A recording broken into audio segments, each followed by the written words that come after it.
भारत को शक्ति क्षेत्र में एक उत्पादन हब रे परिणत कराजिबो। गैस भित्तिभूमि को मजबूत करने सह द्वितीय पर्यायर स्ट्राटेजिक पेट्रोलियम भंडार निर्माण पर भारत में पुंजीनिवेश करने को ओपेक सदस्य राष्ट्र मानकु निमंत्रण करिसेंती केंद्र पेट्रोलियम मंत्री धर्मेंद्र प्रधान। भारत ओपेक ऊर्जा संवादर चतुर्थ उच्चस्तरीय वर्चुआल बैठक में जोगदे केंद्र मंत्री धर्मेंद्र प्रधान कहिसेंती भारत में शक्ति सुरक्षा रे ओपेक एक गुरुत्वपूर्ण सहयोगी होई पारिछि।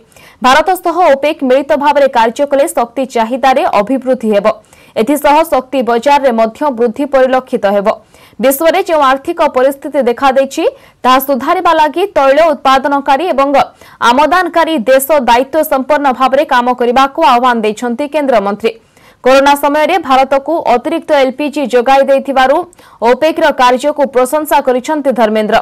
बैठक में जोगदे ओपेक सेक्रेटरी जनरल मोहम्मद बर्किंडो प्रधानमंत्री नरेंद्र मोदी दृढ़ नेतृत्व सह ऊर्जा एजेंडा को प्रशंसा करिसेंती।